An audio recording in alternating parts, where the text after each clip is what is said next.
Hey everybody, happy Friday. I am excited to be home to give you this daily dose. So welcome to the Daily Dose. My name is Erin Harrigan. I am the Hustle with Heart coach. I'm also a healthy living coach with Arbonne. And I had a number of people say, are you still doing Arbonne? You see this pillow? Arbonne. Lifer. Yes, I am. And I also realized that God has really been working through a journey with me that people need to know about. And so that's why I created my Hustle with Heart coaching, helping entrepreneurs align results to God's truth. And this is part of that, which is our daily dose of success God's way. So if you don't know me, I'm super excited to have you here.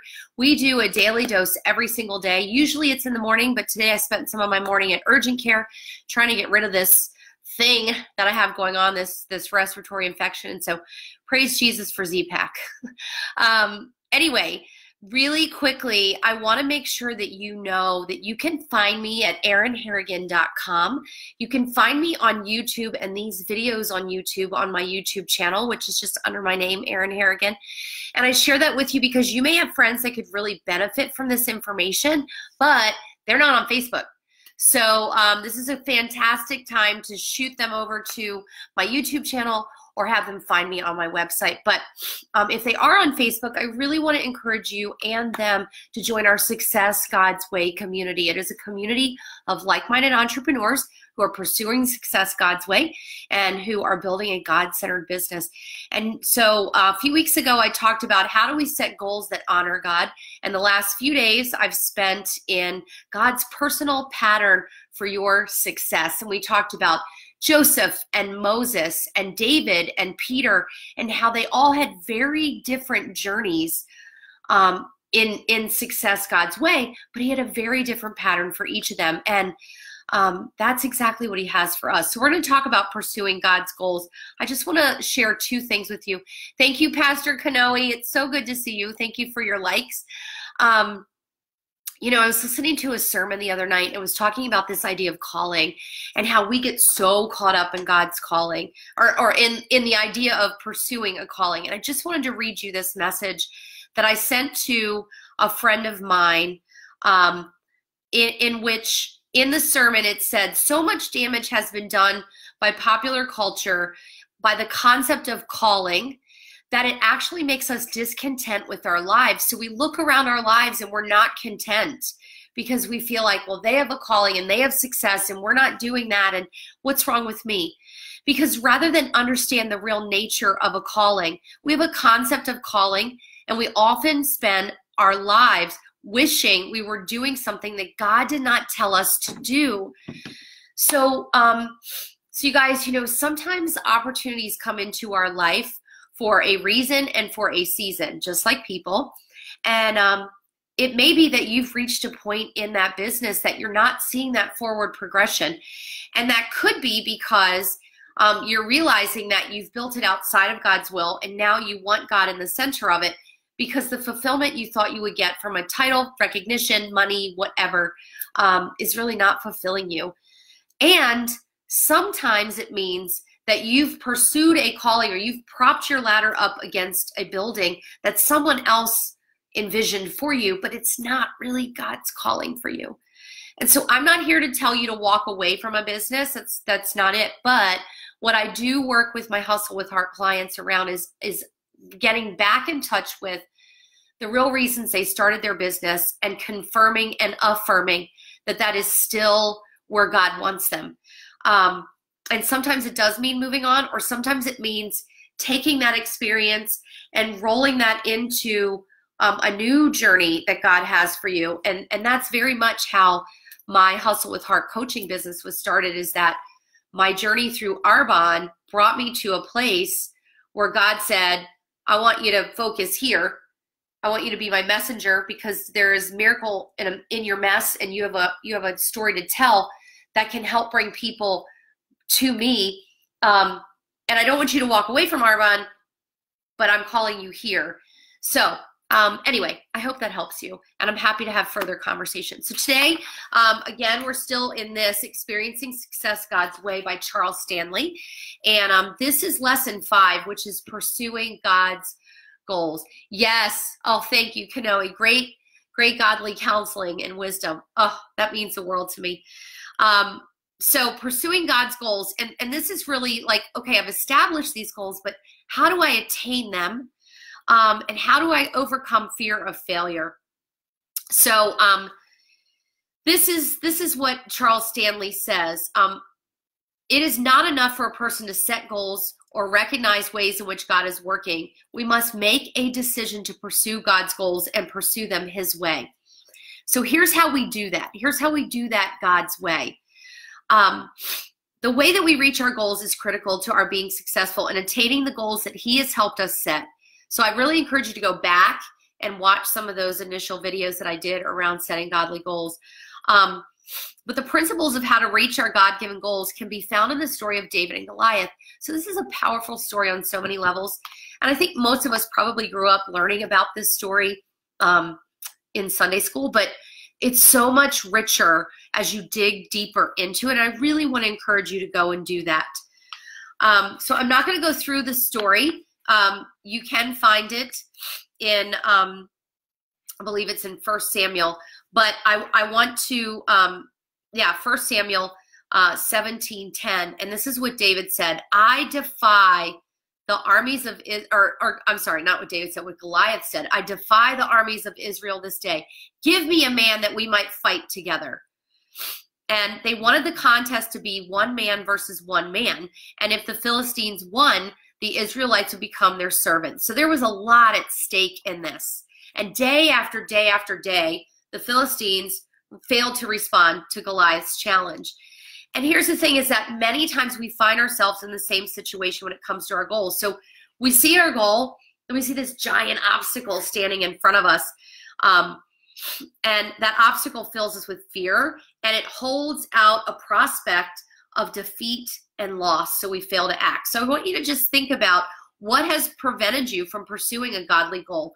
And if you could turn back the clock to when you first set that goal to now that you maybe haven't taken action on, what would you do differently? Okay.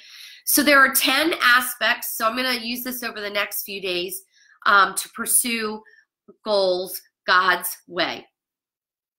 So David arrived on the scene. He was angered by what he heard, and he immediately established a goal that he believed was what God wanted him to accomplish. So here are 10 aspects of this. So first of all, you need to have a clear picture of the goal and its rewards. So upon hearing Goliath's challenge, David asked, what shall be done for the man who kills this Philistine and takes away the reproach from Israel? So what reward is there for doing this? And David's questions were firmly rooted in the belief that Goliath needed to be defeated. He needed to stop trash talking God's people, right? And that he could be and would be defeated. So he believed that it was possible. He saw the killing of Goliath as a totally achievable goal and one that would have rewards associated with it. Now, what many of you may not know is that at this point, David had already been appointed to be the next king of Israel, and yet here he was a teenager. So although only he and the prophet Samuel knew this, David's victory over Goliath was not just a personal act of bravery, but the act of a future king on behalf of his people. So I just want to tie that into your goals for a second. You reaching this goal is not about you. Like, there will be benefits and there will be personal benefits to it, but what is the impact of reaching this goal for your family? What is the impact, excuse me, of reaching this goal for people around you? And I want to challenge you to take yourself out of it. So sorry, you guys.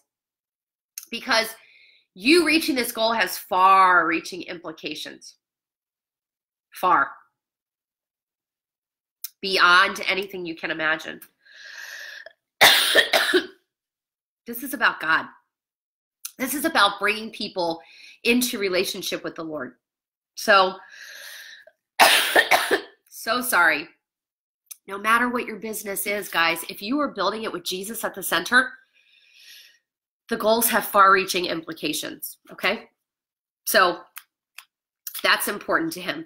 David fully expected to be successful in pursuit of God's goals for his life, and he expected to rule a people who were free of the Philistines, not slaves to them, okay? So I want to leave you with a couple of questions. Notice how David, notice how David knew that he was going to reach this goal. Do you know, if you've set these godly goals, do you know and believe and trust that you're going to achieve these goals? Like that it is done, it is finished, right? I talked to you a few weeks ago about how when I have those moments where I really feel like the enemy is attacking me, that I just literally laugh out loud, like, get behind me, Satan, because my Lord and Savior Jesus has already claimed victory for me. So do you believe that about your goals? I want you to ask yourself that. And then I want you to write down who else will be impacted because you reach these goals. So if you're in network marketing, like a business like Arbonne, for example, and your goal is to reach a certain level in Arbonne, there's nothing wrong with that as long as you've set that goal with the Lord. But remember, it's not about titles, recognition, etc. But my point is, who will be impacted by that, by you reaching that goal? You know, Zig Ziglar has a quote that says, if you help everyone get, when you help others get what they want, you will have everything that you want. So who are the people that will be impacted by your pursuit of this goal? Are they your healthy living clients? Are they your family? Are they people on your team? I really want you to think about that, because you are not here to pursue that goal just for you, all right? So I know we went a little bit longer today, but I think it was a really important topic. Tomorrow we're going to get into the second piece, which is a consuming desire to reach the goal. For those of you that have read Think and Grow Rich by Napoleon Hill, this may sound familiar to you, that you need to have a burning desire to reach the goal. But again, I just want to tell you, this is all biblically based, guys. Much of the leadership content that you see out there has an origination in the Bible, even if the author does not acknowledge that. So as a God-centered entrepreneur pursuing success God's way, just know that the Bible is your first and foremost personal development book. It just is.